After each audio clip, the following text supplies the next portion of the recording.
fases, dentro del superior hablaremos en profundidad de ella. Lo que vosotros veis es la portada renacentista. La iglesia tiene tres fases, una gótica, otra renacentista y otra barroca. Primero se empezó a hacer la nave gótica, más tarde se continuó en Renacimiento la portada y en el barroco se añadió la cúpula. La fachada renacentista, pues como veis, se componía de esas columnas de orden compuesto, es una mezcla de dórico, jónico y unos angelotes y una ornamentación de lo que se ha dado en llamar plateresco.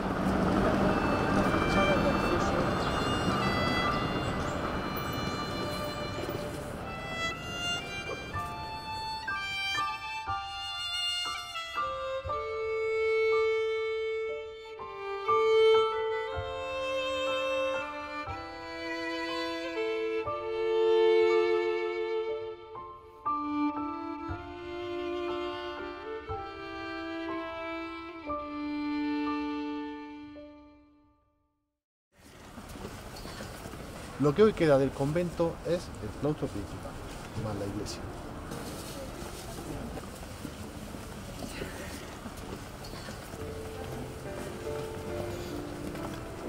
Estamos al comienzo de 1492, entonces pues están los frailes, salvo los periodos que conocen de la desamortización de Mendizábal, 1837, hasta después los frailes vuelven muy tarde, en 1950.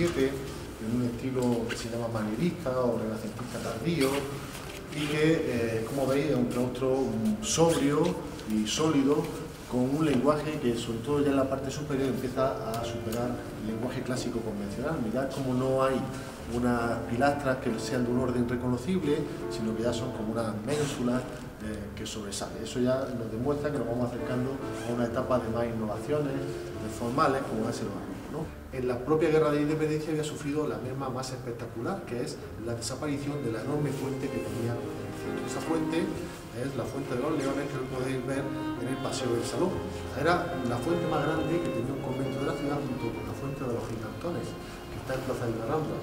Y en el año 66 que ocurre que hay un exceso de frailes, la población en aquel tiempo era muy floreciente, entonces se hace un convento nuevo de Armiria, el convento de San Pablo de Armiria.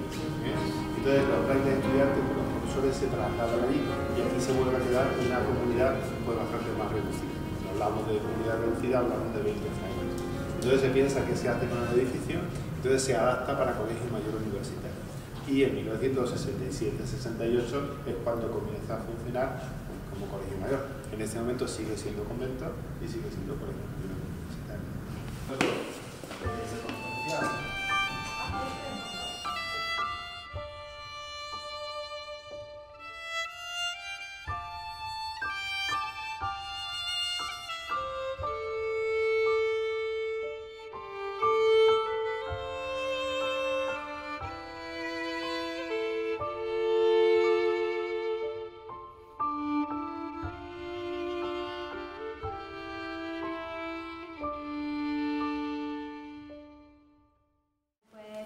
Principal del monasterio, que fue construida por Francisco Gutiérrez. Y se compone de un tramo de escalones de ida y dos de vuelta, Sigue el modelo de escalera imperial y está cubierta por una cúpula encamonada de media naranja que data del siglo XVIII.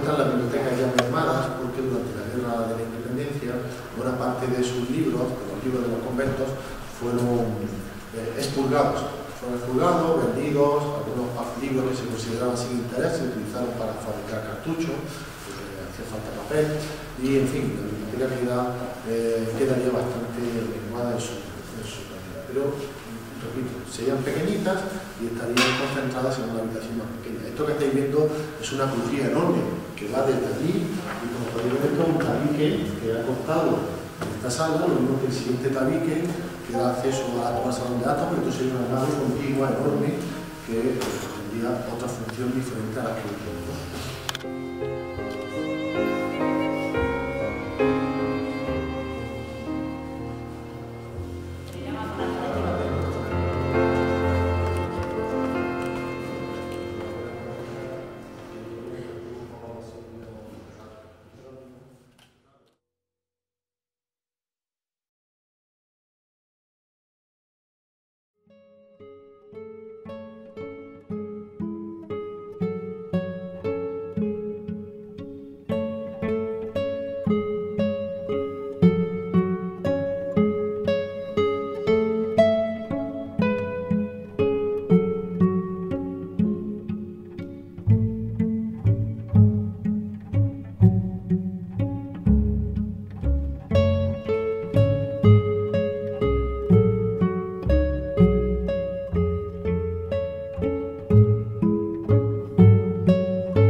La estética que podéis ver nos recuerda mucho a la cúpula que comentamos hace un momento. Está claramente realizada en la misma fase que el crucero y la cúpula del templo, o sea, hacia el año 1690, que es cuando Melchor López de Aguirre recibe ese encargo.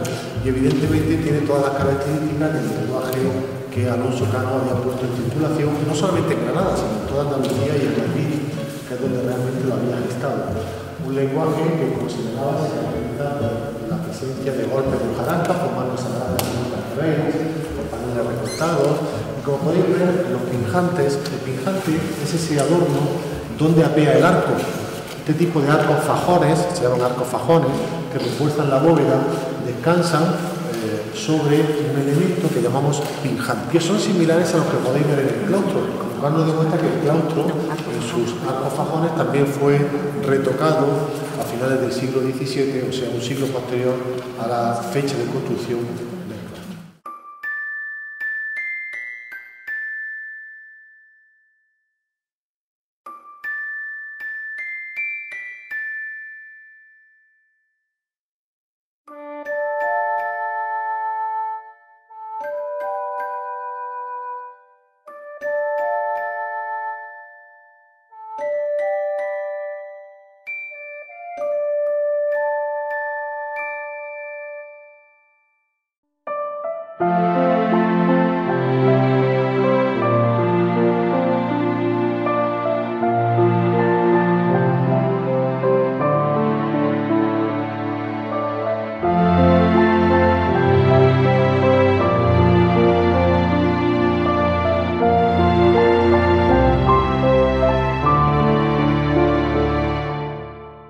Se reconoce en la presencia de un elemento muy llamativo, que es la columna salomónica. La columna salomónica es una columna que equivocadamente se creía que había pertenecido al rey Salomón. Era en realidad una columna que habían usado griegos helenísticos y romanos de forma ocasional, que se había usado durante el románico y que Bernini puso de moda a principios del siglo, en la primera y el cuarto del siglo XVII, cuando hizo el baldaquino de San Pedro del Vaticano, que aquí en cierta forma es evocado. ¿Quién va a ser encargado de diseñar este camarín? Pues va a ser José de Bada. José de Bada es un arquitecto muy importante, discípulo de Hurtado Izquierdo. José de Bada es un arquitecto que parte del barroco más tardío, más espectacular, donde todos los recursos valen para crear una imagen novedosa y sorprendente, y él va a recurrir, como veis, por ejemplo, al uso de rocallas, que son este tipo de adorno asimétrico, procedente o inspirado en los muebles chinos, que estaban muy de moda en aquella época, los muebles chinos lacrados, las porcelanas chinas, etc. El uso de mármoles policromos, algunos tan bonitos como estas piedras serpenteantes que veis ahí, las pinturas, por supuesto, al fresco, aquí está pintado hasta las paradas. Pero por supuesto, si por algo destaca este camarín, es por su uso espectacular de los espejos. No hay nada parecido y eso hace que este sea un camarín único en el panorama español, porque en otros es cierto que hay espejuelos, pero aquí lo que hace José de Vara es darle el protagonismo absoluto a esa multiplicidad de espejos.